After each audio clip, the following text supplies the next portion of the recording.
Today we'll be discussing an outbreak of cryptosporidiosis caused by pathogenic pollution. It is important for farmers to make sure that they are not causing pathogenic pollution, as it has the potential for widespread disease outbreak. Pollution from agriculture can be caused by runoff of feces, improper manure storage, improper disposal of animal carcasses, or infected meat. Infection of water supply is the most important because it has the most potential for widespread disease outbreak and would be the hardest to control once it has already taken place.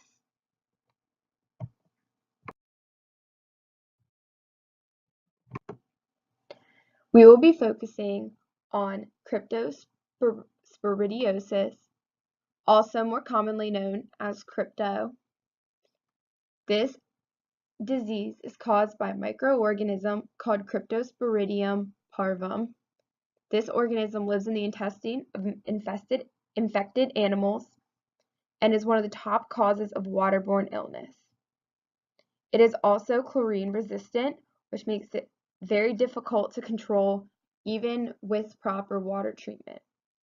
The most notable symptom of this microorganism infecting an animal is explosive and watery diarrhea.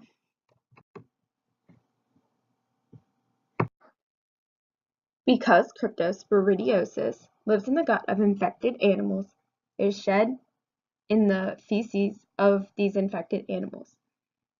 It can be found in dairy cattle.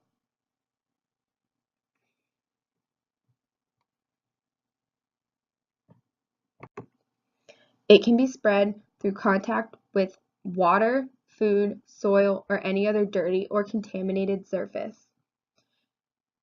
An infection can be caused by the ingestion of one single organism, but an infected animal can shed up to 100 million bacteria or microorganisms at one time.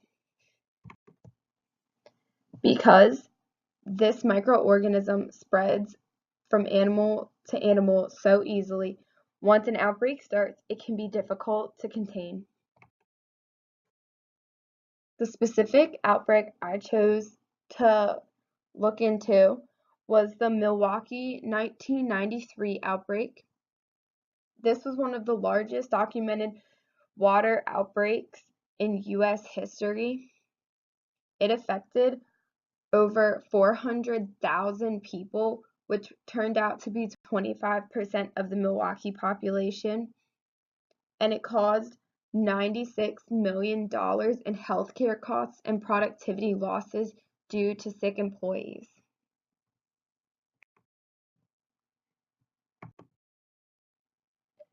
Some specific details of the outbreak.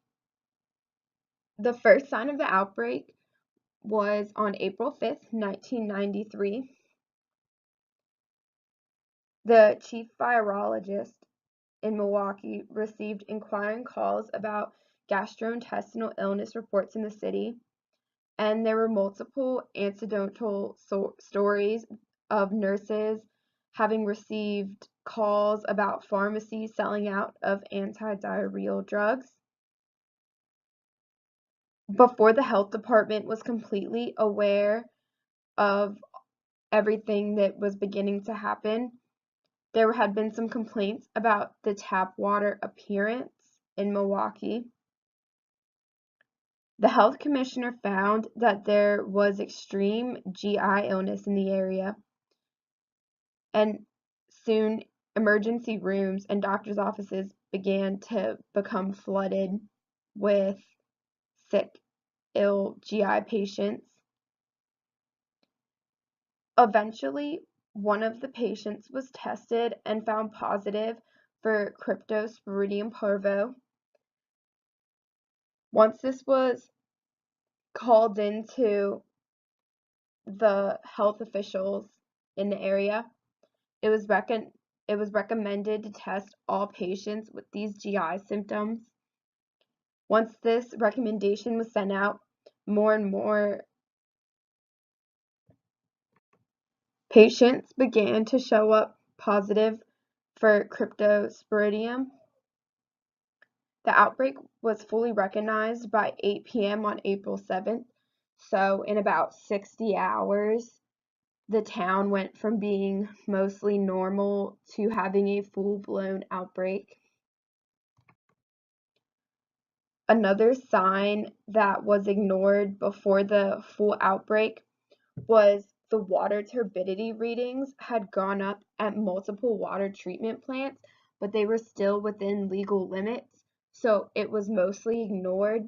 And that turned out to be the complaint that people had about their water, was that it was foggy or turbid.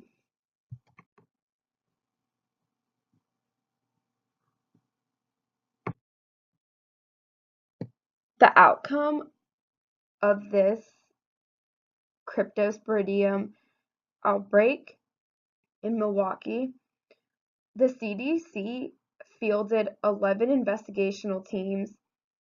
Overall, it affected at least 5 counties, but they believed that it was actually more.